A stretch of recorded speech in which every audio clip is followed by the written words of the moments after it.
Hello students, welcome to Mind Nurture. मैं हूं कृष्णा। कैसे हैं आप सब लोग? मस्त, बढ़िया। चलिए स्टार्ट करते हैं चैप्टर नंबर 6 जो कि फार्मास्यूटिक्स का है। उसका नेक्स्ट टॉपिक CGMP या यूं कहें करंट गुड मैन्युफैक्चरिंग प्रैक्टिस। ठीक है, CGMP कह लो या करंट गुड मैन्युफैक्चरिंग प्रैक्टिसेस कह लो। क्या है ये गुड मैन्युफैक्चरिंग प्रैक्टिस? सुनते आ रहे हो, थोड़ा बहुत समझते भी आ रहे हो। यहां पर अब हम इसको पढ़ने वाले हैं डिटेल में।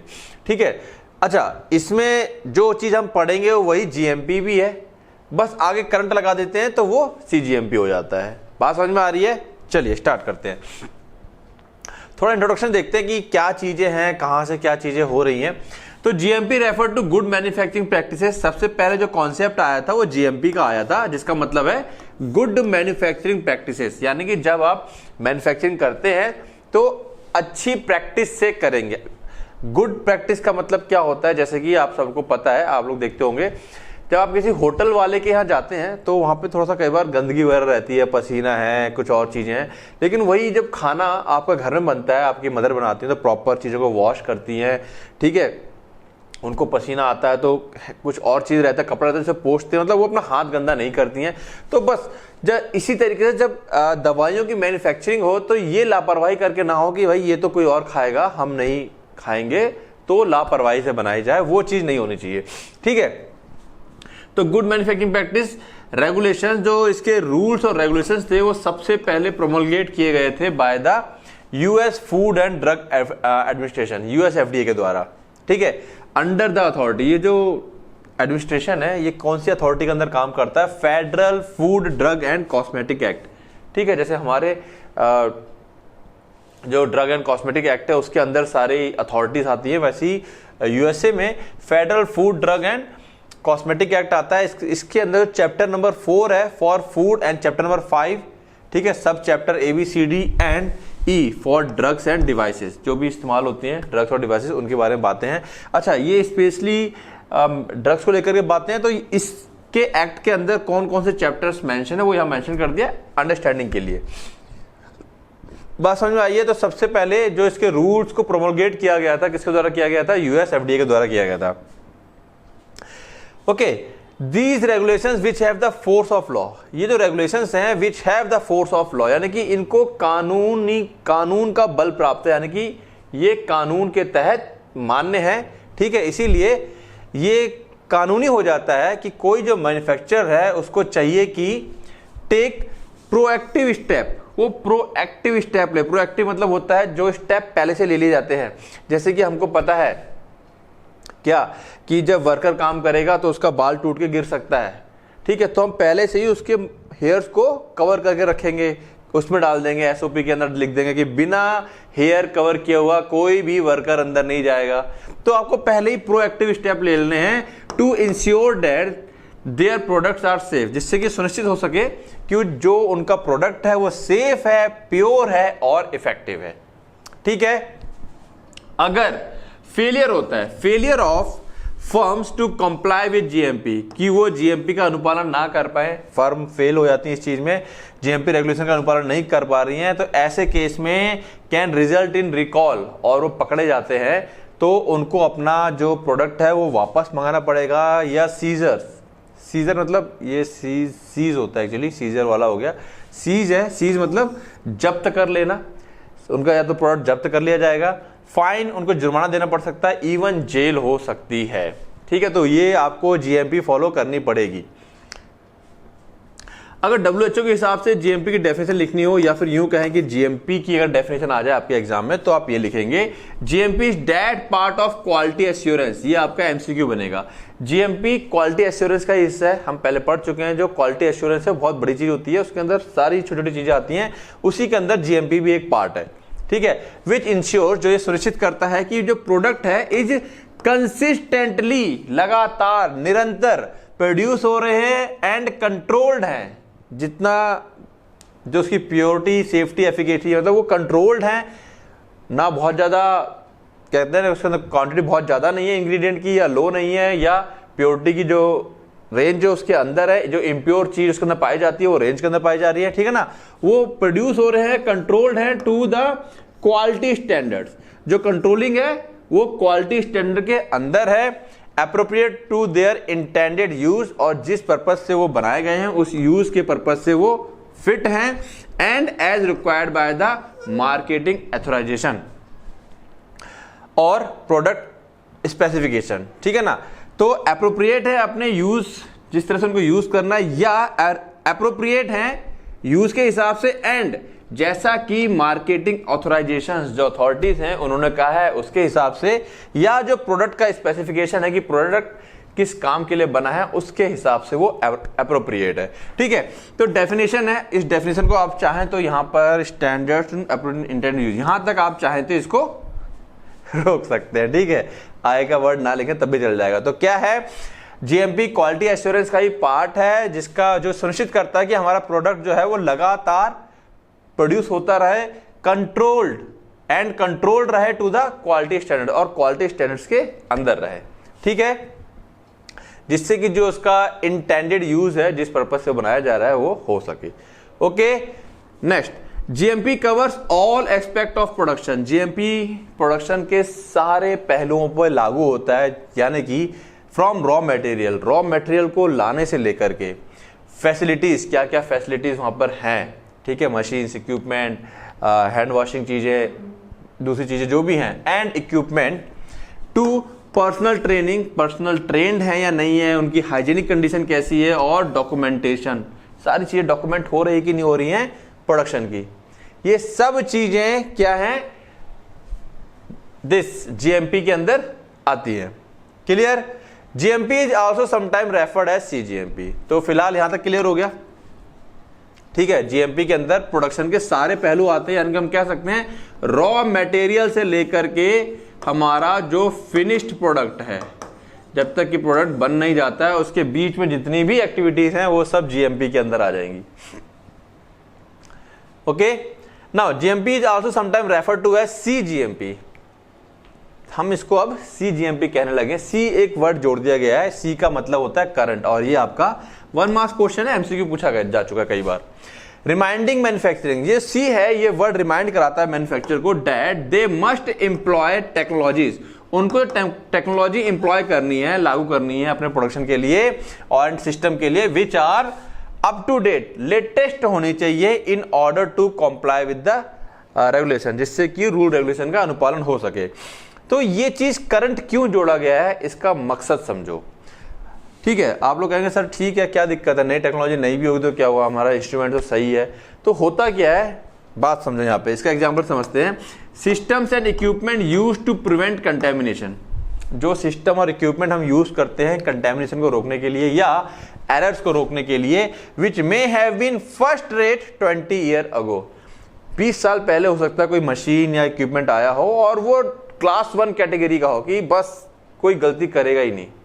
ठीक है ना, may be less than adequate by current standard, लेकिन हो सकता है अब जो स्टैंडर्ड्स के लिए रूल्स सेट कर दिए हैं उन रूल्स में ये मशीन अब फिट ना आती हो। तो भले ही ये मशीन ओके है, फर्स्ट क्लास है, लेकिन जो नए रूल्स रेगुलेशन आ गए हैं, ठीक है, उसके हिसाब से उसमें वो फिट नहीं बैठ रही है, तो इसीलिए वो फर्स्ट रेट होते हुए भी, उसकी रेटिंग बहुत अच्छी होते हुए भी वो बेकार हो जाएगी हमारे लिए। बात समझ में आ रही है, वो आउटडेटेड हो गई एक तरह से, इसीलिए कहा गया करंट। जो आज की कोई नई नई चीजें पता चलती हैं, कंटेमिनेशन के नए नए तरीके पता चलते हैं, बहुत सारी चीजें नई नई रिसर्च होती रहती है, तो कहाँ से कंटेमिनेशन हो सकता है, एरर हो सकता है, तो वो सब चीजें धीरे धीरे ऐड होती रहती हैं, जिससे कि जो मैन्युफैक्चरर हैं वो अपने प्रोडक्शन में उन सब चीजों को ऐड करें और प्रोडक्ट में कोई भी लापरवाही ना हो। किसको लेकर के, 4 चीजें कहाँ गई, प्रोडक्ट की क्वालिटी, प्रोडक्ट की प्योरिटी, प्रोडक्ट की सेफ्टी, प्योरिटी और उसकी इफेक्टिवनेस को लेकर के कोई भी जिसे कहते हैं कि कॉम्प्रोमाइज नहीं होना चाहिए, वो ओके रहना चाहिए। ठीक है, तो ये कुछ बेसिक बात अब आपको ऑलमोस्ट समझ में आ गया होगा सीजीएमपी क्या है। लेकिन इसके अंदर अगर टॉपिक आता है कि भाई क्वेश्चन लिख दो सीजीएमपी के ऊपर शॉर्ट नोट, तो कहाँ से कैसे शुरुआत करेंगे, तो थोड़ा बहुत यहाँ डाटा दे सकते हैं। अदरवाइज आपको करना क्या है, डेफिनेशन ऑफ जीएमपी से स्टार्ट करेंगे आप। क्या है जीएमपी की डेफिनेशन, जो ऊपर लिख दी वो भी चल जाएगी। CGMP is a set of regulations, rules या रेगुलेशंस का एक सेट होता है, इन्फोर्स्ड बाय रेगुलेटरी बॉडी, जो कि रेगुलेटरी बॉडीज के द्वारा लागू की जाती है, लाइक जैसे कि यूएस एफडीए के द्वारा, दैट इंश्योर, जो सुनिश्चित करती है फार्मास्यूटिकल मैन्युफैक्चरिंग, जो फार्मास्यूटिकल मैन्युफैक्चरिंग हो रही है, प्रोसेसिंग हो रही है, पैकेजिंग हो रही है, ठीक है, are done consistently and controlled, वो निरंतर होती रहें और कंट्रोल्ड रहें according to current quality standards के अकॉर्डिंग रहें वो, ठीक है, जो कि रिफ्लेक्ट करता है the latest advancement in the science, ठीक है। करंट क्वालिटी क्या रिफ्लेक्ट करेगा कि जो लेटेस्ट एडवांसमेंट है साइंस में, टेक्नोलॉजी में, यार क्वालिटी सिस्टम में, वो फॉलो किया जा रहा है और उसके हिसाब से हमारा नया प्रोडक्ट बनाया जा रहा है। ओके, तो CGMP मींस करंट, ये रिमाइंड दिलाता है मैन्युफैक्चरर को to use up to date systems and technology. तो सी का मतलब करंट है, लेटेस्ट, जो कि सिर्फ ये बताने के लिए लगा दिया गया है कि आपको जो भी लेटेस्ट टेक्नोलॉजी है वो आपको यूज करनी है, ठीक है। रेगुलेटरी बेसिस, अगर कहें कि कौन ये सब तय कर रहा है, तो ये इन्फोर्स किया जा रहा है, किसके द्वारा लागू किया जा रहा है, यूएस अंडर 21 CFR। अब ये CFR क्या है? CFR होता है कोड ऑफ फेडरल रेगुलेशन। इसको थोड़ा सा बताऊंगा, ये इसमें लिखने की जरूरत नहीं है, जस्ट फॉर नॉलेज, क्योंकि MCQ का चक्कर पर फंस सकता है।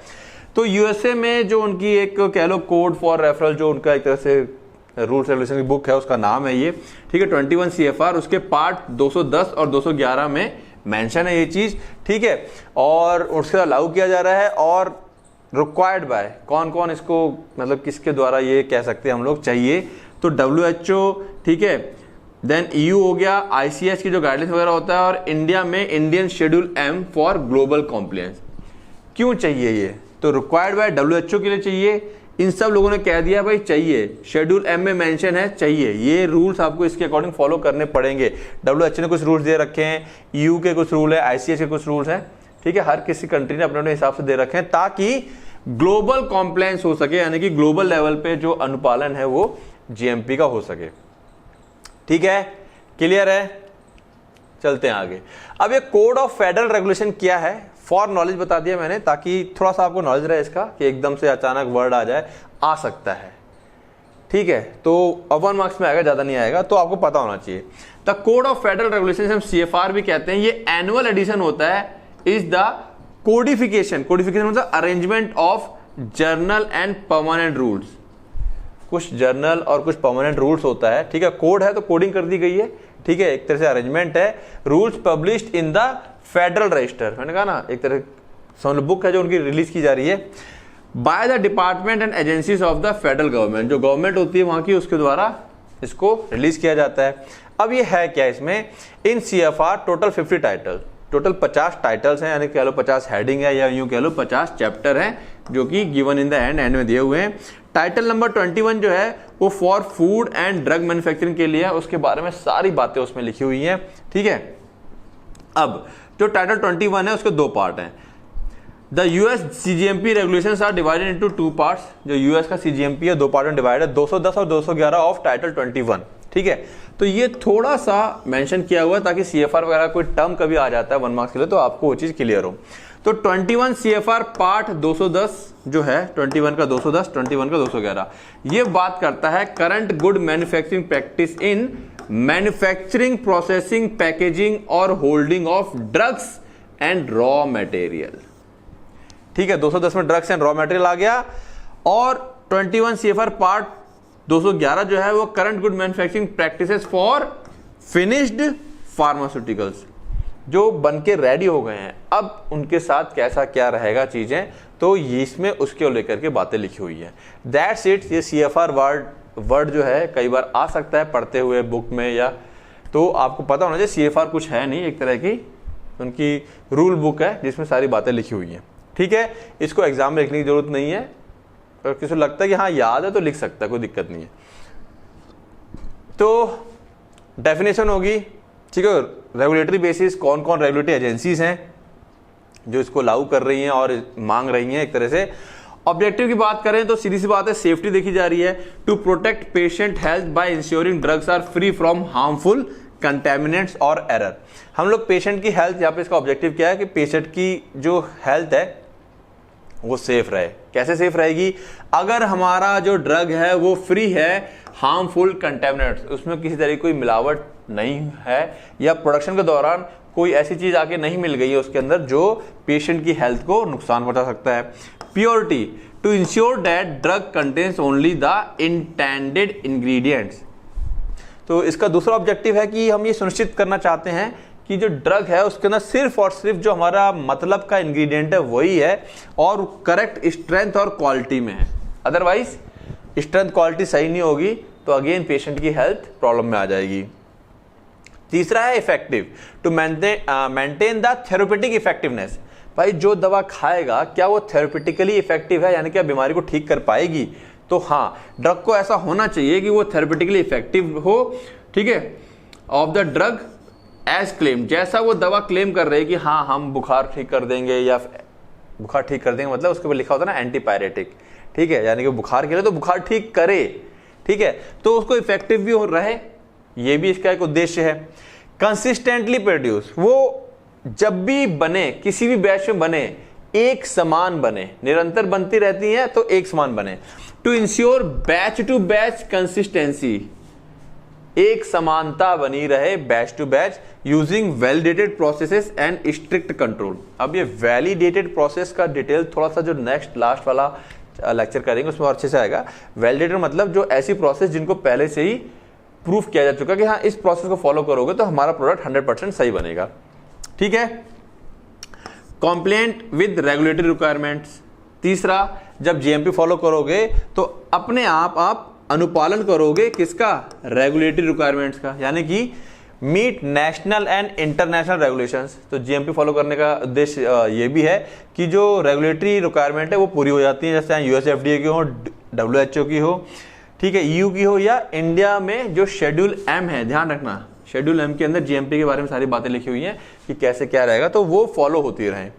मिनिमाइज रिस्क, ठीक है। देन सिक्स्थ इसका जो ऑब्जेक्टिव है वो है टू रिड्यूस रिस्क। कुछ रिस्क है, कैसे रिस्क होते हैं कि भाई क्रॉस कंटेमिनेशन, मैन्युफैक्चरिंग कर रहे हो सकता है दो प्रोडक्ट की एक साथ मैन्युफैक्चरिंग चल रही हो, तो एक प्रोडक्ट की मिक्सिंग यहाँ चल रही है, एक की मिक्सिंग यहाँ चल रही है, दोनों में से कुछ कण उतर के यहाँ ना चले जाएं, कुछ कण इसके यहाँ ना चले जाएं, तो वो क्रॉस कंटेमिनेशन नहीं होना चाहिए। किसी भी तरीके से मिक्सअप ना हो, ऐसा ना हो गलती से दो गलत चीजें मिक्सअप हो जाएं, कोई एरर होने की संभावना ना रहे, और डेविएशन इन क्वालिटी, जो क्वालिटी हमने सोची है बिल्कुल वही सटीक क्वालिटी फाइनल बनकर तैयार हो, उसमें जरा सा भी डेविएशन यानी कि वेरिएशन ना आए, ठीक है। Ensure quality at every stage, इसका अगला उद्देश्य है कि जो क्वालिटी है वो हर स्टेज पर बनी रहे, यानी कि क्वालिटी का हर स्टेज का मतलब रॉ जो मटेरियल आया हमारा वहां से लेकर के हमारा जो फिनिश प्रोडक्ट गोदाम में गया स्टोर होने के लिए। To apply quality assurance and quality control, जो हम पढ़ चुके हैं, throughout the entire life cycle of the product. ये बेटा वर्ड थोड़ा पकड़ना, ये वर्ड आपको परेशान भी कर सकता है। लाइफ साइकिल ऑफ प्रोडक्ट क्या होती है, यानी कि from raw material to final packaging, ये उसकी लाइफ साइकिल है, ठीक है। कभी लाइफ साइकिल की बात आती है तो ये नहीं कि प्रोडक्ट बना और जब पेशेंट ने खाया, वो लाइफ साइकिल नहीं रहेगी। लाइफ साइकिल मतलब उसका रॉ मटेरियल आने से लेकर के फाइनल पैकेजिंग होने तक, इस बीच में उसकी क्वालिटी हर जगह क्या रहे, मेंटेन रहे। Enable traceability and accountability. Traceability मतलब हमने जो भी रूल्स रेगुलेशंस और जो प्रिकॉशंस वगैरह फॉलो किए हैं वो ट्रेसेबल हों। हम देखना चाहें कि अच्छा रॉ मटेरियल मिक्सिंग कर रही थी तो हमने क्या टेम्परेचर सेट किया था, किस स्पीड में आरपीएम में उसको सेट किया था कि मिक्स हो जाए, ठीक है। कमरे की क्लीननेस थी या नहीं थी, उससे पहले वहाँ पे झाड़ू पोछा वगैरह जिस तरह से किया जाता है वो सफाई हुई थी नहीं हुई थी, जिस इक्विपमेंट में हमने उसे मिक्सअप किया क्या वो इक्विपमेंट प्रॉपर साफ किया गया था, कैसे पता चलेगा भाई प्रोडक्ट बन गया? अब कैसे पता चलेगा? ये तभी पता चलेगा जब चीजें सारी डॉक्यूमेंटेड होंगी, ठीक है ना। तो इनेबल, तो कहीं ना कहीं जब हम जीएमपी करते हैं यूज, तो to maintain accurate documentation so that every step in the manufacturing process can be traced and verified। आप हर चीज को जब डॉक्यूमेंट करते हैं तो हम कभी भी किसी प्रोसेस को अगर हमें लगता है कि मान लो लास्ट में हमारा प्रोडक्ट कुछ गड़बड़ आया तो आपको चेक करना है कहाँ किस स्टेप में गड़बड़ हुई है। तो जब सारी चीजें डॉक्यूमेंटेड होंगी तो हम उसे ट्रेस कर पाएंगे और वेरीफाई कर पाएंगे कि अच्छा यहां पर ये गड़बड़ हुई है, ठीक है। तो जीएमपी फॉलो करोगे तो डॉक्यूमेंटेशन पक्का करोगे, और जब डॉक्यूमेंटेशन करोगे तो आप इनेबल करते हो ट्रेसिबिलिटी, कि आप किसी भी स्टेप में पास्ट में जाकर कोई स्टेप उसको चेक कर सकते हो कि वो स्टेप कैसा हुआ, प्रॉपर हुआ कि नहीं हुआ, और अकाउंटेबिलिटी एक तरह से जिम्मेदारी हो जाती है, ठीक है, कि हमारे सारे स्टेप प्रॉपर हुए हैं या नहीं हुए हैं। बात समझ में आई? तो ये 6-7 इसके ऑब्जेक्टिव हैं। इसमें थोड़ा सा ऊपर नीचे चीज़ों को मिला करके आप खुद से कुछ और भी बना सकते हैं। यहाँ पर इसकी एक ये खासियत है, ठीक है, जीएमपी में, सीजीएमपी में, क्योंकि हमको प्रोडक्ट हमको हमारा अच्छा बनाना है, तो उसमें लेकर थोड़ा सा वेरिएशन कर सकते हो। तो यानी कि जो मेरा हमेशा बोलता हूँ कि लकीर का फ़कीर नहीं बनना है। समझ में आ गया है तो कुछ वर्ड्स को अपने हिसाब से तोड़ मरोड़ के लिख सकते हो। ये नहीं कि सर हम इंग्लिश को कैसे रटे बैठ करके, ऐसा नहीं करना है। समझो, पॉइंट याद करो, जो मैं हमेशा बोलता हूँ 7 हेडिंग है, 7 हेडिंग याद कर लो, उसके अंदर फिर मन से बना के लिखो उसी के हिसाब से, ठीक है। चलो अब बात करें कंपोनेंट जीएमपी। हमने ये तो पढ़ लिया कि जैसे कि हमने पढ़ा सेफ होना चाहिए, प्योर होना चाहिए, इफेक्टिव होना चाहिए, ठीक है। ये होगा कैसे, इसके क्या क्या कंपोनेंट है? ये तो ऑब्जेक्टिव हो गया। इसको ऑब्जेक्टिव पूरा करने के लिए हमें कुछ कंपोनेंट चाहिए होंगे। कंपोनेंट मतलब जैसे लेबर चाहिए होगी, वो लेबर कैसी होनी चाहिए, मशीन चाहिए होंगे, वो मशीन कैसी होनी चाहिए, रूम चाहिए होगा, वो रूम कैसे, मतलब प्रोडक्शन एरिया चाहिए होगा, वो एरिया कैसे होगा। ये सब तमाम बातें ये कंपोनेंट हो गए उसके। तो पर्सनल की बात करें, यानी कि जो लोग मैन्युफैक्चरिंग करेंगे उनके पास 2 चीज़ें होनी चाहिए। पहले सारे के सारे क्या होने चाहिए? क्वालिफाइड पर्सनल, ठीक है। पर्सन सारे क्वालिफाइड हो, क्वालिफाइड के साथ साथ एक्सपीरियंस्ड होना चाहिए। सफिशिएंट नंबर, पता चला कहीं पर 5 वर्कर्स की ज़रूरत है लेकिन आपने 2 ही लगा रखे हैं, तो काम में क्या होगा? हौच पौच हो जाएगा। उसमें बहुत ज़्यादा संभावना है कि चीज़ें टाइम पर नहीं होंगी, तो हमारा प्रोडक्ट जो है वो अप टू डेट या जैसा बनना चाहिए वैसा नहीं बन पाएगा। तो नंबर सफिशिएंट होने चाहिए। रिटन जॉब डिस्क्रिप्शन, हर वर्कर की जॉब डिस्क्राइब होनी चाहिए कि किसको क्या करना है, ताकि काम स्मूथ चले। पता चला एक काम को 2 लोग करने लगे और एक काम छूट गया, ठीक है। और सबके सब कैसे होने चाहिए? ट्रेंड होने चाहिए, पहली चीज़। दूसरा, अगर हम हेल्थ की बात करें, working personal should not have, जो भी इंसान वहां पे काम कर रहा है वो किसी भी तरीके से उसको बीमारी नहीं होनी चाहिए जो कि कम्युनिकेबल होती है या नॉन कम्युनिकेबल होती है, ठीक है। छींक दिया या कुछ चीज़ है, अगर वो इन्फेक्टेड है, उसे टीबी है सब, वो तो प्रोडक्ट में वो बैक्टीरिया वगैरह जाने की संभावना रहेगी। ओपन लेसेंस मतलब जख्म अगर उसके शरीर पे कोई है तो घाव या जख्म खुला हुआ ना हो, पट्टी से बंधा हुआ हो, कोई भी स्किन डिजीज ना हो, ठीक है, स्किन बीमारी या किसी प्रकार की एलर्जी कंडीशन ना हो कि डस्टिंग है या जो पॉट वगैरह मिक्स किया था उससे उसको एलर्जी होती हो। ये कोई भी कंडीशन उसकी हेल्थ में नहीं होनी चाहिए। ये कंडीशंस हैं, ठीक है। तभी जब ये चीज़ें फॉलो होंगी ना उसकी हेल्थ वाली, क्योंकि जो इसकी हेल्थ की कंडीशन है इसमें 2 चीज़ें हो सकती हैं, इसकी भी हेल्थ बिगड़ सकती है या इसकी जो प्रॉब्लम है यानी कि डिजीज़ है वो हमारे प्रोडक्ट में जा सकती है, जिससे कि किसी पेशेंट को हो सकता है, ठीक है। प्रीमाइसेस की बात करें यानी कि जहाँ पे हमारा प्रोडक्शन चलेगा, तो सबसे पहले बात करें लोकेशन की। तो जो लोकेशन है must be located to minimise risk of cross contamination. हमारा एरिया ऐसा होना चाहिए कि क्रॉस कंटेमिनेशन ना हो। ये क्या हो गया, कुछ बच्चे सोचते हैं कि एरिया और क्रॉस कंटेमिनेशन क्या लिंकअप है, समझो। Example, not located next to the malting factory. जो अल्कोहल बनाने के लिए माल्ट चाहिए होता है, माल्टिंग फैक्ट्री जहां पर होगी वहां पर with high airborne levels of east pollution, chimney वगैरह रहती है, तो ईस्ट का जो पॉल्यूशन है उस एरिया में काफ़ी ज़्यादा होता है। ईस्ट हवा में रहेगा, उड़ करके प्रोडक्शन एरिया में जाएगा, प्रोडक्शन एरिया से जा करके हमारे प्रोडक्ट में जा सकता है। तो इसीलिए लोकेशन बहुत ज़रूरी है कि जैसे कि माल्टिंग फैक्ट्री के पास हमारा प्रोडक्शन एरिया नहीं होना चाहिए। बिल्डिंग की बात करें, should be clean and kept in an orderly manner. Building हमारी पूरी साफ सुथरी होनी चाहिए ऑर्डरली मैनर में, जिस तरीके से ऑर्डर है उसके निर्देश हैं, ठीक है। स्पेस प्रोविजन की बात करें, the appropriate place of equipment and material. जितना भी हमारा इक्विपमेंट है, मटेरियल है, इसको हम पहले पढ़ भी चुके हैं, वो एप्रोप्रिएट होना चाहिए, मतलब स्पेस में प्रॉपरली यूटिलाइज होना चाहिए। The risk of mix up between the different drug, जिससे कि एक ड्रग को यहाँ स्टोर किया, एक ड्रग को उसी कमरे में दूसरी जगह स्टोर कर दिया, तो ऐसा ना हो कि वो मिक्सअप हो जाए, आपस में मिल जाए। लाइटिंग बहुत अच्छी होनी चाहिए प्रोडक्शन एरिया में, ताकि सारी चीजें क्लियर कट दिख सके। वेंटिलेशन, ठीक है, हवा का जो होना चाहिए वो निकासी अच्छे से होनी चाहिए। And screening required. स्क्रीनिंग मतलब मक्खी बोल रहा था, मच्छी निकल गया, मच्छर मक्खी कोई इंसेक्ट उस कमरे में ना आए, तो इसलिए स्क्रीनिंग होनी चाहिए, उसकी पूरी जाइल लगी होनी चाहिए। Required to control the environment, ठीक है, ये सब चीजें चाहिए जिससे कि हम एनवायरनमेंट को कंट्रोल कर सके ऑफ द फैसिलिटी, या जहां पर ये सारी फैसिलिटी है वहां के एनवायरनमेंट को हम कंट्रोल रखें अपने हिसाब से। Then other general provision is as mention, कुछ और प्रोविजंस की बात करें, प्रावधान की बात करें तो suitable water for manufacturing, manufacturing करने के लिए कई बार पानी की जरूरत पड़ती है, ठीक है, जैसे हमें इक्विपमेंट को साफ करना है या कई बार पानी में मिक्सअप करना होता है, सिरप बना रहे हैं तो, ठीक है, मस्ट बी अवेलेबल कंटिन्यूसली, जो वो पानी लगातार अवेलेबल होना चाहिए, ये नहीं कि बीच में रुक जा रहा है, ठीक है, जैसे कि मान लो मिक्सिंग कर रहे हैं सिरप बनाने के लिए और पानी आ रहा था रुक गया, अब वो मिक्सिंग हो ही नहीं पाएगी सही से। फिर लॉकर फैसिलिटी होनी चाहिए, किसके लिए, एम्प्लॉयज के लिए, क्यों, must be provided for the employees such that, जिससे कि दे कैन प्रिपेयर देमसेल्फ, वो अपने आप को जब आएंगे बाहर से प्रिपेयर करेंगे, यानी कि जो वहां के कपड़े हैं प्रोडक्शन वाले उसको चेंज करेंगे और वो कपड़े पहनेंगे, एप्रन है, कैप है, जो भी है, एप्रन वाली कैप रहती है उसको पहन करके, ठीक है, ड्यूटी के लिए अपने वर्क प्लेस में जाने के लिए रेडी हो जाएंगे। There must be a safe and sanitary procedure for dispose of sewage, वहां पर एक प्रॉपर सिस्टम होना चाहिए जिससे कि, ठीक है, there must be safe and sanitary procedure, जो मतलब पूरा सैनिटाइज करने के लिए एक प्रोसीजर होना चाहिए और सेफ भी होना चाहिए फॉर डिस्पोज ऑफ सीवेज, जो भी सीवेज मटेरियल होता है वहां पे ट्रैश कचरा निकलता है या कोई और दूसरा मटेरियल निकलता है उसको डिस्पोज ऑफ करने के लिए वहां प्रॉपर सिस्टम होना चाहिए, ठीक है।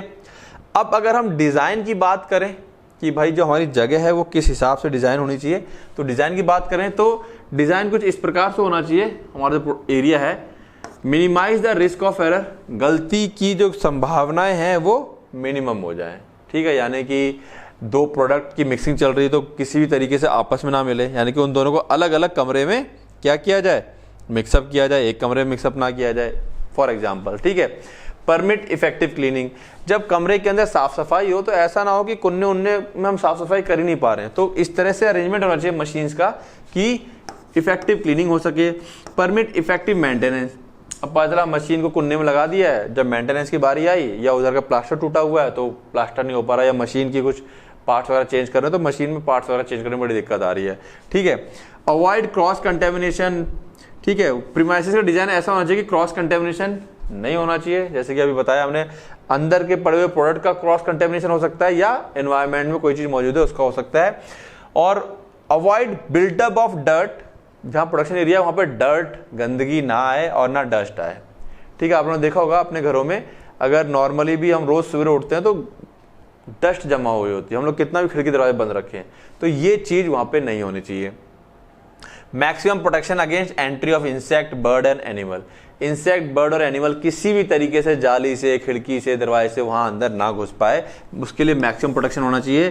Separate facilities for different product such as, और जो अलग अलग अगर प्रोडक्ट बन रहे हैं जैसे कि एंटीबायोटिक अलग बना रहे हो, हार्मोन, साइटोटॉक्सिक ये सब बना रहे हो, तो इनके लिए अलग अलग फैसिलिटीज होनी चाहिए, ये नहीं कि एक ही कमरे में चला करके आपने काम चालू कर दिया है, ठीक है।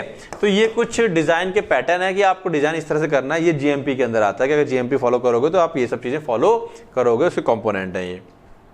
नेक्स्ट आता है अगर हम फ्लोर्स, वॉल्स और सीलिंग, जमीन, चारों तरफ की दीवार और छत की बात करें, शुड बी स्मूथ होनी चाहिए, ठीक है। इसको लेकर हम बात कर चुके हैं, जो हमारे पास वो पार्ट था उसका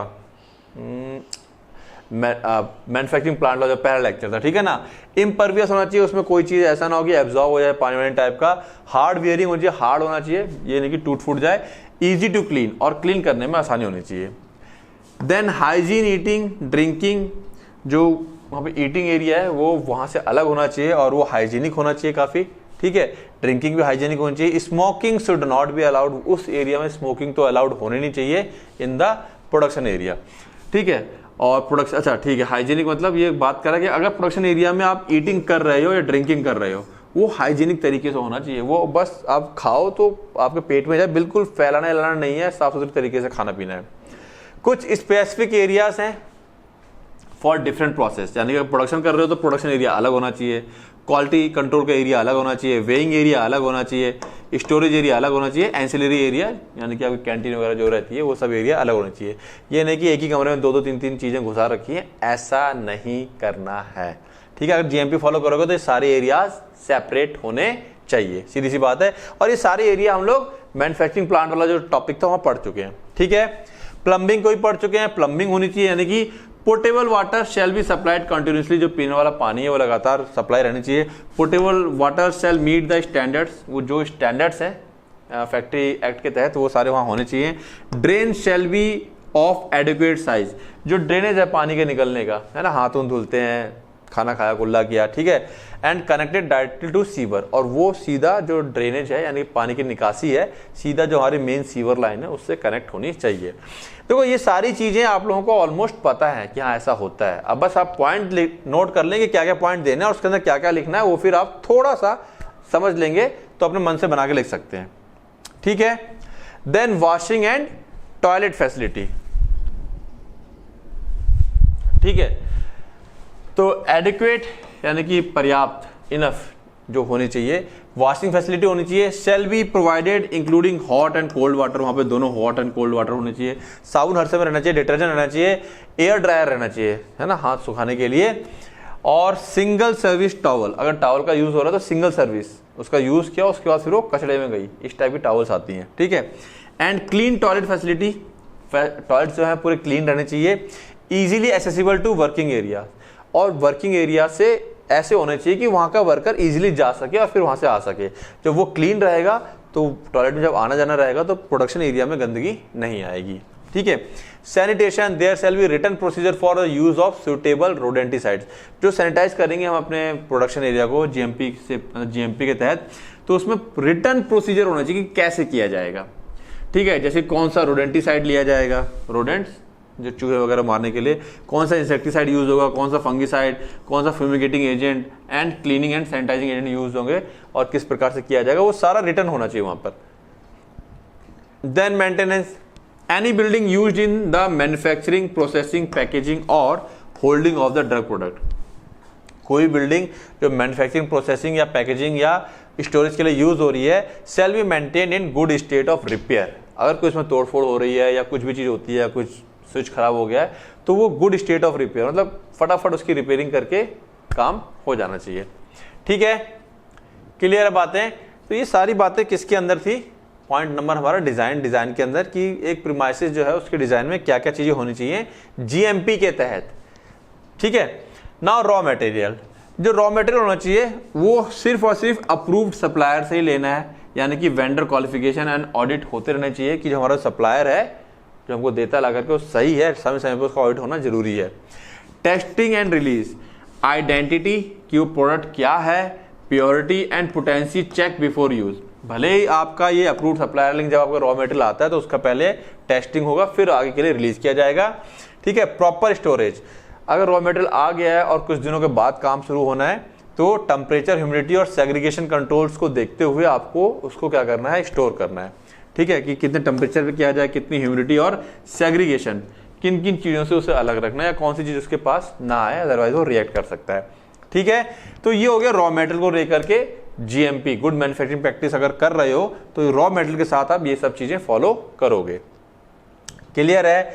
then self audit and inspection, खुद का इंस्पेक्शन, और ये तो देखो मैं हमेशा बोलता हूँ ना, सेल्फ ऑडिट ये अगर आप लोग खुद भी कर लेते हो ना, मतलब बहुत जरूरी है सेल्फ ऑडिट, इवन यही नहीं मैंने प्रोडक्शन एरिया में ही नहीं, हर जगह, और अगर आप सेल्फ ऑडिट अपनी लाइफ में करते हो तो वो भी बहुत ही बेहतरीन चलने वाली है, ठीक है। तो अपनी लाइफ का भी सेल्फ ऑडिट इंस्पेक्शन करते रहिए। फिलहाल हम करते हैं किसका, जीएमपी के तहत जो सेल्फ ऑडिट होता है, यानी कि जो भी आपका जीएमपी में मतलब प्रोडक्शन एरिया में जो चीजें चल रही हैं उसका आपका सेल्फ ऑडिट आपको खुद से करना है, आपको वेट नहीं करना है कि कोई अथॉरिटी आएगी, चेक करेगी, इंस्पेक्ट करेगी, नहीं, टाइम टू टाइम हर महीने 2 महीने में आपको खुद से ही एक बार ऑडिटिंग पे जाना है कि मेरी फैक्ट्री में सारी चीजें सही सलामत चल रही हैं या नहीं चल रही हैं। Regular independent inspection is necessary, independent मतलब अथॉरिटी की जरूरत नहीं है, खुद करो, जरूरी है ये, टू इवेल्युएट, ताकि आप जांच सकें the manufacturers compliance with GMP in all aspect of manufacturing, कि जो मैन्युफैक्चरर है, कि जो मैन्युफैक्चरिंग हो रही है वो अनुपालन कर रही है जीएमपी का हर पहलू में, जो मैन्युफैक्चरिंग के जितने भी पहलू हैं, क्या हर पहलू में, ऑल एस्पेक्ट है ना, हर पहलू पे क्या जीएमपी फॉलो हो रही है। Procedures for self inspection shall be documented indicating, और जो प्रोसीजर है वो डॉक्यूमेंट किया जाएगा, लिखित किया जाएगा, जिसके अंदर क्या क्या रहेगा, क्या आपने एवेल्युएट किया, क्या जांच पड़ताल करी, क्या कंक्लूजन निकाला और क्या रिकमेंडेशन देना चाहते हैं for corrective action if any, यहाँ पे एक वर्ड लिख देंगे इफ एनी, अगर जरूरत है करेक्टिव एक्शन की तो क्या रिकमेंडेशन देना चाहते हैं। तो ये हो गया हमारा सेल्फ ऑडिट एंड इंस्पेक्शन। ये अगर आप कर रहे हैं तो आप जीएमपी को फॉलो कर रहे हैं। नाउ इक्विपमेंट्स की बात करें तो ऑब्वियसली बात है, जो भी हमारा इक्विपमेंट होगा should be made of non reactive material. वो सारा का सारा इक्विपमेंट नॉन रिएक्टिव ऐसा होना चाहिए कि जो प्रोडक्ट हम बनाते हैं उससे रिएक्ट नहीं करना चाहिए, such as high grade of steel. जो स्टील की हाई ग्रेड होती है उसका बना हुआ होना चाहिए। और जो हमारे जितने भी इक्विपमेंट हैं वो कैलिब्रेटेड होनी चाहिए। हमारा थर्मोमीटर है, हमारा पीएच मीटर है, कोई भी चीज है कैलिब्रेटेड मतलब क्या वो रीडिंग सही देता है कि नहीं देता है, ये चेक होना चाहिए, पहले से चेक्ड होने चाहिए, लेबल्ड होने चाहिए, लेबलिंग होना चाहिए उस पर, अगर कैसे यूज किया जाएगा, कैसे ऑपरेट किया जाएगा, ठीक है। स्टेरलाइज्ड होने चाहिए, अगर वो उसका टच होने वाला है प्रोडक्ट के, जैसे मान लो कोई थर्मोमीटर है उसको हमें प्रोडक्ट के अंदर डालकर ही उसका टेम्परेचर चेक करना है, तो वो स्टेरलाइज होना चाहिए जिससे कि हमारा प्रोडक्ट कंटेमिनेट ना हो। अकम्पनीड विद एसओपी, और सारे के सारे इक्विपमेंट में एसओपी होनी चाहिए कि उनका स्टैंडर्ड ऑपरेटिंग प्रोसीजर कैसे है, ठीक है। Equipment used shall be maintained in clean and orderly manner. जितना भी इक्विपमेंट होगा ऑब्वियसली बात है उसे क्लीन रखा जाएगा और ऑर्डरली मैनर में रखा जाएगा, ठीक है। इक्विपमेंट की बातें हो गई। देन पैकेजिंग एंड लेबलिंग, देखो क्या है इसके अंदर, records shall be maintained for each different labelling and packaging material. यहां बात हो रही है जो भी हमारा लेबलिंग या पैकेजिंग मटेरियल हम यूज करेंगे पैक करने के लिए, या पैकेजिंग मतलब जिसके अंदर हमारी दवाई जाएगी, लेबलिंग मतलब जैसे कि हम सिरप के ऊपर जो लेबल लगाते हैं वो लेबल हो गया, ठीक है। तो पैकेजिंग और लेबलिंग मटेरियल सारा रिकॉर्ड मेंटेन होगा कि कौन कौन से लेबल और पैकेजिंग मटेरियल आप यूज कर रहे हो, इंडिकेटिंग, जो कि इंडिकेट होगा उसमें रिसिप्ट, एग्जामिनेशन, आपने उस मटेरियल को, उसकी रिसिप्ट होगी हमारे पास कौन सा मटेरियल है, उसका एग्जामिनेशन हुआ कि नहीं हुआ, उसकी टेस्टिंग, एंड वेदर एक्सेप्टेड और रिजेक्टेड। जब आपने उस मटेरियल को टेस्ट किया तो वो एक्सेप्ट हुआ, आपके उसमें ओके निकला या रिजेक्ट हो गया। यस, ये होता है। पैकेजिंग मटेरियल बहुत जरूरी है क्योंकि वो डायरेक्ट हमारी दवा के टच में आने वाला है, ठीक है। Labels and other labelling materials for each different drug product shall be stored separately with suitable identification. मान लो आप टैबलेट भी बनाते हो, सिरप भी बनाते हो, ठीक है, तो एक सिरप में आप वाइट प्लास्टिक बोतल यूज करते हो, एक में आप एम्बर कलर यूज करते हो। तो अगर आप अलग अलग मटेरियल की चीजें यूज कर रहे हो पैकेजिंग के लिए, लेबलिंग के लिए, तो उनको आपको अलग अलग स्टोर करना है विद सुटेबल आइडेंटिफिकेशन, और आइडेंटिफिकेशन ऐसा होना चाहिए कि आप उनको प्रॉपरली पहचान सके, ठीक है।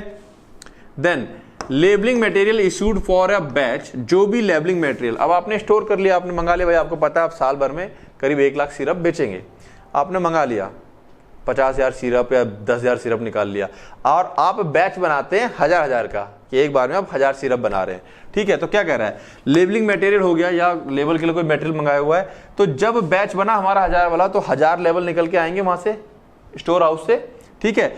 उन मटेरियल को केयरफुली एग्जामिन किया जाएगा क्योंकि वो स्टोर्ड थे हमारे पास, या मान लो आपने डायरेक्ट मंगाए तो उसको आप एग्जामिन करेंगे फॉर आइडेंटिटी, क्या ये वही है मटेरियल जो आपने मंगाया था, एंड कंफर्मिटी, क्या ये हमारे प्रोडक्ट के साथ ओके है, हमारे प्रोडक्ट के साथ कोई प्रॉब्लम तो नहीं करेगा, to the labelling specified in the master production record. एक मास्टर प्रोडक्शन रिकॉर्ड होता है, जो प्रोडक्शन होता है ना उसका एक मास्टर फाइल होती है, उसमें सारी बातें लिखी होती हैं, उससे आप मैच करोगे क्या ये लेबल सही आया है हमारे पास। Then examination of packaging and labelling material for suitability and correctness, अब आप उसे एग्जामिन करोगे क्या जो पैकेजिंग मटेरियल है वो सुटेबल है और करेक्ट है बिफोर पैकेजिंग ऑपरेशन, इससे पहले कि आप पैकेजिंग ऑपरेशन करो, और ये सारा जो भी आपने एग्जामिनेशन किया है उसको डॉक्यूमेंटेशन करोगे ऑफ सच, जो भी एग्जामिनेशन किया है उसको आप पूरा क्या कर दोगे, डॉक्यूमेंट करोगे, मतलब लिखित में लिखोगे कि हाँ हमने चेक किया, ऐसे चेक किया और ये रिजल्ट आया उसका, okay.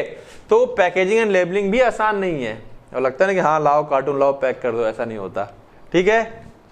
Now warehouse area, warehousing area, तो ये क्या, जहाँ पे हमारे फाइनल प्रोडक्ट या रॉ मटेरियल हमारे स्टोर होते हैं, ये शुड बी क्लीन होना चाहिए, ड्राई होना चाहिए, and maintain with acceptable temperature limit, और जो टेम्परेचर लिमिट बोली गई है, ठीक है, उसी टेम्परेचर लिमिट में उसको रखना है। उसके अंदर का environment should have appropriate housekeeping, है ना, हाउसकीपिंग साफ सफाई करने वाले वहाँ पे प्रॉपर होने चाहिए, and rodents, paste and vermi control, और वहाँ पे प्रॉपर चूहों का या कीड़ों मकोड़ों का क्या होना चाहिए, कंट्रोल रहना चाहिए, मतलब उनका कंट्रोल, मतलब नहीं आना चाहिए। वो समझ रहे हो ना कंट्रोल का मतलब क्या है, ठीक है। मतलब हाउसकीपिंग रहेगी तो वो इन सब चीज़ों को देखेंगे कि ये चूहे वगैरह वहाँ पे ना है। Separate sampling area for active raw material and excipient, एक सेपरेट वहीं पर मान लो रॉ मेटेरियल के लिए आपका वेयर हाउस है तो एक छोटा सा एरिया होगा जहाँ पे आप रॉ मेटेरियल को सैंपल करोगे या जो एक्सीपिएंट आप उसके अंदर यूज करने वाले हो उसको आप सैंपल करोगे। Every material store should be label properly, जो भी मटेरियल हमने स्टोर किया हुआ है वो प्रॉपरली लेबल होना चाहिए अगर लेबलिंग की जरूरत है वहां पर तो, ठीक है। फायर प्रिवेंशन तो होना ही चाहिए, मस्ट है हर जगह।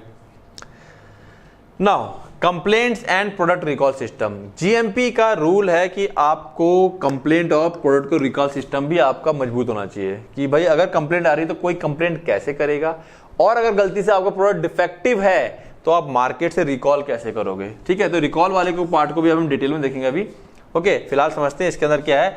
तो procedures to handle product complaint, product की अगर कंप्लेंट आती है तो उसके लिए आप क्या प्रोसीजर फॉलो करोगे, वो पूरी प्रोसीजर पहले से सेट होनी चाहिए, यानी कि कंप्लेंट आएगी फिर हम प्रोसीजर देखेंगे, नहीं। Rapid recall system in case of defective product, आपका रिकॉल सिस्टम बहुत रैपिड होना चाहिए, पहले से रेडी। अगर मार्केट में गया और पता चलता है कि भाई प्रोडक्ट डिफेक्टिव है तो आपका रिकॉल सिस्टम ऐसा होना चाहिए कि सारा का सारा फटाक से सारा प्रोडक्ट रिकॉल कर ले। Root cause analysis and corrective action, फिर उसके बाद आप क्या करोगे, जो भी रूट कॉज है क्यों हुआ ये डिफेक्ट उसको पता लगाओगे और करेक्टिव एक्शन जो लेना चाहिए ठीक करने के लिए वो करेक्टिव एक्शन आप ले लोगे, ठीक है। बात समझ में आ रही। तो ये सब जीएमपी के अंदर ये सब करना पड़ता है, यानी यही नहीं कि बस प्रोडक्शन कर दिया बढ़िया हो गया, ये भी जीएमपी के अंदर देखा जाता है। क्योंकि भाई अगर ऐसा होता है डिफेक्ट आता है तब क्या, ठीक है। नाउ एफडीए रिकॉल सिस्टम, जैसे मैंने कहा था कि रिकॉल सिस्टम को डिटेल में देखेंगे, ये भी इसी का ही पार्ट है, तो इसको आओ देखते हैं डिटेल में, ओके। तो एफडीए का रिकॉल सिस्टम क्या है कि रिकॉल अगर कोई मेडिसिन डिफेक्टिव पाई जाती है या कोई डिफेक्ट कई तरीके से होते हैं, अभी हम देखेंगे, ठीक है ना। तो कैसे रिकॉल करना है और डिफेक्ट की कैटेगरी, डिफेक्ट को कितनी कैटेगरी में तोड़ा गया है समझते हैं। Recall is the method, recall क्या एक तरीका है ऑफ रिमूविंग, या तो रिमूव कर लेंगे मार्केट से हम अपने प्रोडक्ट को, या करेक्टिंग, या मार्केट में रहते हुए उसको ठीक कर लेंगे। कैसे वो सब देखेंगे अभी। That are in violation of laws administered by the Food and Drug Administration, कौन से प्रोडक्ट, उन प्रोडक्ट को जो वायलेशन कर रहे हैं, उल्लंघन कर रहे हैं, ठीक है, उन लॉज का जो कि दिए गए हैं एफडीए के द्वारा, ओके।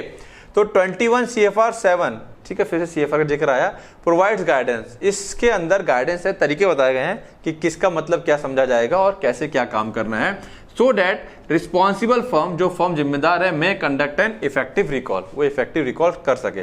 पहली चीज करेक्शन कब किया जाएगा, an action taken to rectify a minor product issue, छोटा सा कोई इशू है, without physically removing the product from the market, उसको मार्केट से निकालेंगे नहीं, मार्केट में रहते हुए ही हम करेक्ट कर देंगे। जैसे एग्जांपल क्या है, relabelling a product with corrected expiry date while still in the distribution. आप लोगों ने कई बार देखा होगा जो मेडिसिन आती है, मेडिसिन रहती है उसके ऊपर एक अलग से लेबल और होता है, बहुत बार देखा होगा, हम लोग कहते हैं कि यार अलग से लेबल कैसे लगा दिया है, ठीक है। कई वजह से हो सकता है, रेट चेंजेस होते हैं, एक्सपायरी में कोई है गड़बड़ है तो उसको ठीक कर सकते हैं हम लोग, ठीक है ना। अगर आपको दिख रहा है कि कोई आपका मेडिकल प्रोडक्ट है, उसके ऊपर नॉर्मल डब्बा था, उसके ऊपर जो रेट लिखे रहते हैं उसके ऊपर एक और लेबल लगा हुआ है, तो समझ जाना वो क्या है, करेक्ट किया गया है। Then market withdrawal, removal of a product from the market, market से उसे रिमूव किया जाएगा ड्यू टू माइनर वायलेशन, छोटा मोटा वायलेशन हो गया है, उल्लंघन, जैसे कि लेबलिंग में एरर है या पैकेजिंग डिफेक्ट है। ध्यान रखना, अभी तक हमारा प्रोडक्ट डिफेक्ट नहीं हुआ है, लेकिन अच्छा लेबलिंग में अगर गड़बड़ हो गई है, ठीक है, जैसे कि मान लो लेबल में हमारा कोई इंग्रेडिएंट गलत लिख गया है, या क्या कहते हैं जो डोज का वो है 250 का 300 लिख दिया है, कोई भी चीज ऐसी हो गई है, या पैकेजिंग में कोई डिफेक्ट हो गया है, ठीक है, तो उसको वापस कर लेंगे। लेकिन जो जब मार्केट विड्रॉल कब किया जाता है, ये जो डिफेक्ट होता है, do not pose a health risk, अगर ये मेडिसिन कोई खा भी लेता है तो हेल्थ रिस्क में कोई भी प्रॉब्लम नहीं है, यानी कि हेल्थ हमारी गड़बड़ नहीं होगी। Not classified as recall by regulatory agencies, ठीक है ना, इसको रिकॉल नहीं बोला गया है, बात समझना, इसको रिकॉल नहीं बोला गया, करेक्शन को रिकॉल नहीं बोला गया है, मार्केट विड्रॉल को रिकॉल नहीं बोला गया, वापस करके एरर को ठीक कर लेंगे, सप्लाई कर देंगे। रिकॉल अब यहां से आता है हमारे पास। A firm's voluntary removal of drug, एक फर्म जब जानबूझकर अपने ड्रग को रिमूव करती है मार्केट से ड्यू टू सेफ्टी इशू।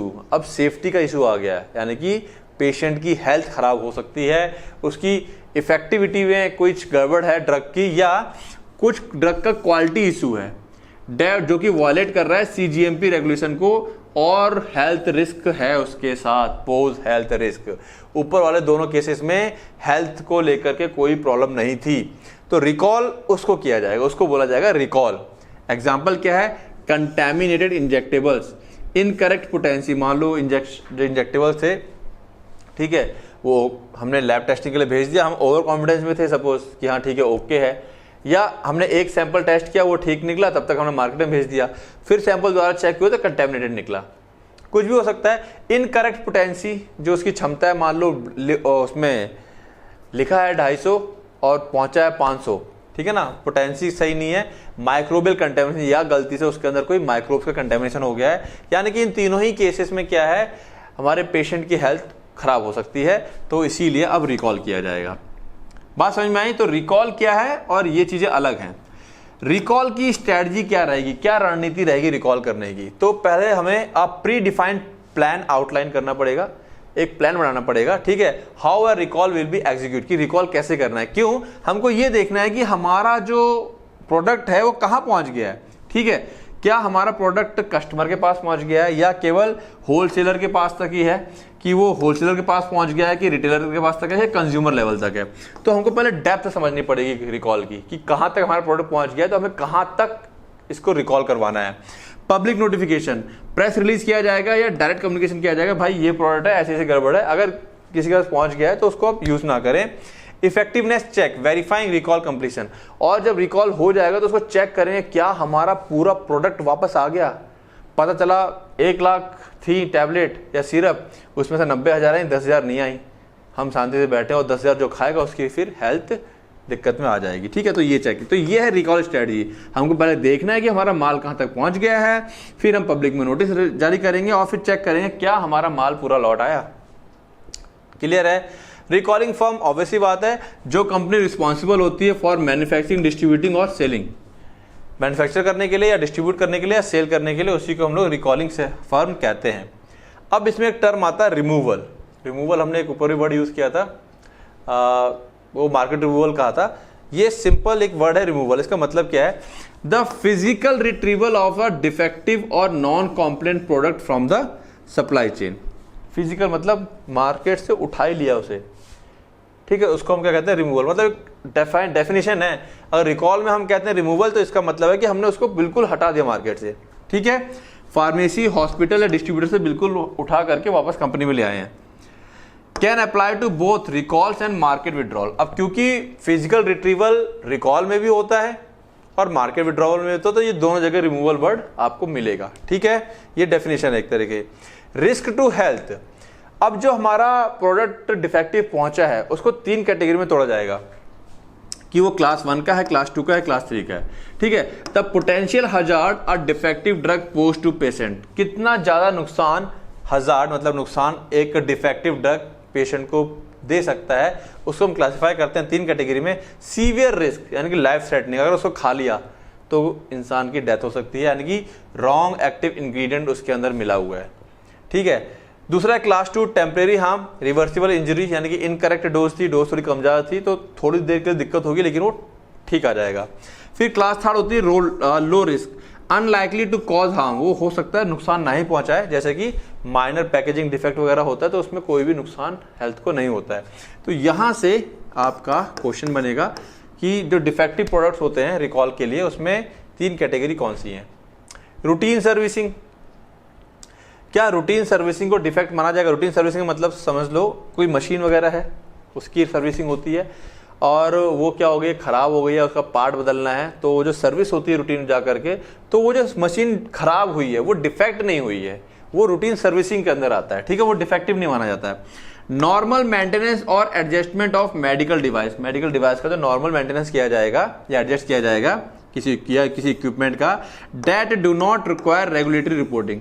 अब क्योंकि वो नॉर्मल मेंटेनेंस है तो इसको इस चीज को रेगुलेटरी एजेंसीज को रिपोर्ट करने की जरूरत नहीं पड़ती है, रिकॉल के केस में रिपोर्ट करना पड़ता है। For example calibrating lab instrument और replacing worn out parts, lab के इंस्ट्रूमेंट्स को कैलिब्रेट करना है या जो पार्ट टूट फूट गए हैं उनको रिप्लेस करना है, तो ये डिफेक्टिव की कैटेगरी में नहीं आता है। ठीक है, तो सारी चीज यहां पे क्लियर होगी। नेक्स्ट है स्टॉक रिकवरी। क्या होता है स्टॉक रिकवरी?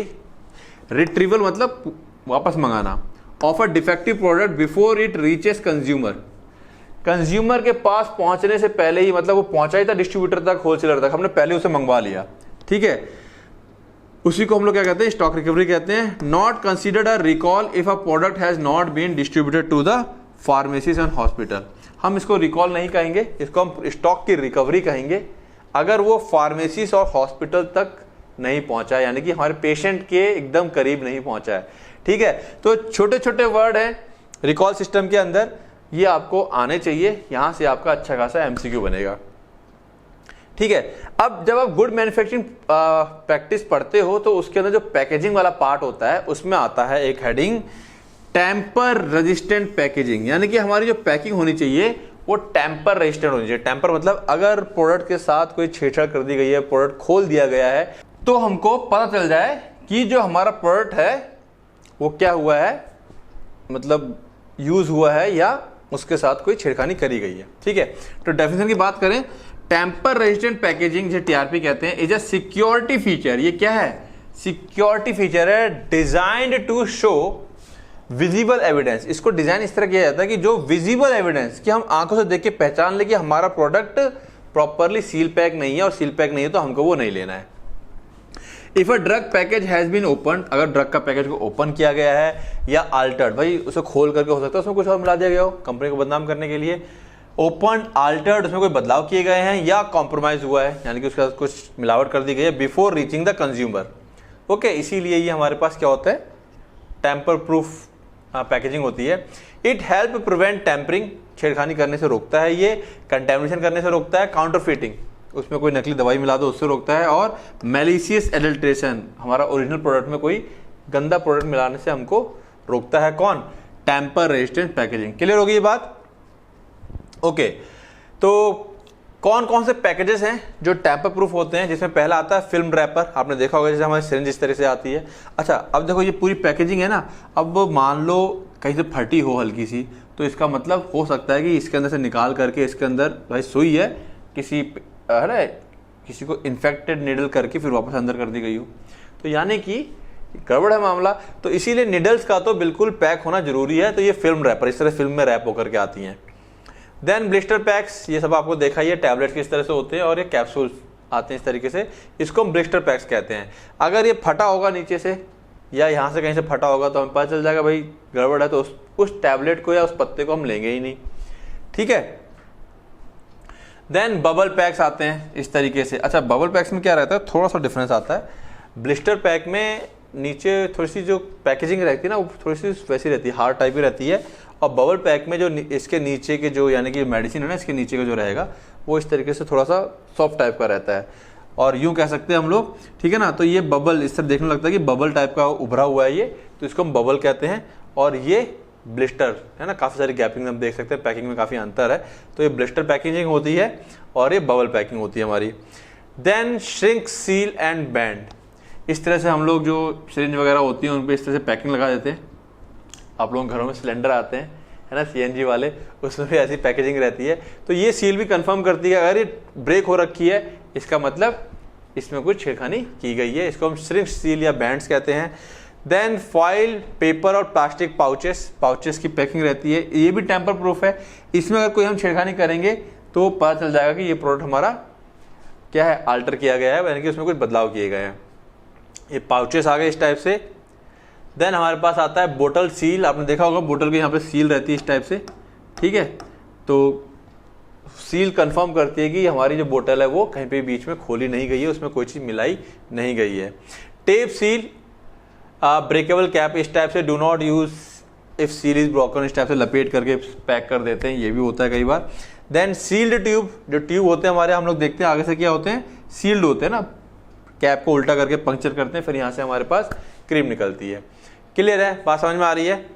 ये हमारे पास क्या हो गया, सील्ड ट्यूब, देन हमारे पास आते हैं सील्ड कार्टून। अगर मान लो कोई आप कार्टून का कार्टून ले रहे हैं, होलसेलर काम कर रहे हैं, आप थोक का काम कर रहे हैं, थोक में लेके आए हैं, तो पूरा पूरा कार्टून हमारा पैक है कि नहीं है प्रॉपर, वहां से आप चेक कर सकते हैं। पॉलिथीन की पैकिंग रहती है, ठीक है, वो कंफर्मेशन देती है कि हाँ हमारा कार्टून जो है पूरा जैसा बन के आया है कंपनी से वैसा ही है, इसमें कोई भी चेंजेस नहीं हुए हैं, ठीक है। कार्टून की पैकिंग होती है, इनके ऊपर पॉलिथीन वगैरह चढ़ी रहती है प्रॉपर, तो ये सील्ड कार्टून कहलाते हैं। क्लियर है बातें? तो बस this is all about the topic and this is our app, जहाँ पे बच्चे लाइव क्लास में आगे जुड़ते हैं और हमसे पढ़ाई करते हैं। खैर, सबसे जरूरी चीज़ हमेशा की तरह जो पीडीएफ है वो कहाँ मिलेगा? लेक्चर के डिस्क्रिप्शन में मिल जाएगा। कोई प्रॉब्लम है, ऐप से जुड़ना चाह रहे हो, ऐप को लेकर के आप कुछ जानकारी लेना चाह रहे हो, कॉल कीजिए। कुछ और जानकारी लेनी है किसी भी चीज़ के बारे में तो कॉल कर सकते हो। अदरवाइज हर टाइप का वीडियो, चाहे सिलेबस को लेकर के हो, पासिंग मार्क्स को लेकर के हो, सारे टाइप के वीडियो डाल रखे हैं। टॉपिक का नाम डालिए, आगे लिखिए माइंड नर्चर, वो वीडियो निकल के सामने आ जाता है, ठीक है। तो करना क्या है, पढ़ाई चाहे जहाँ कहीं से भी करें, बट रिवीजन करते रहो, पढ़ते रहो। All the best.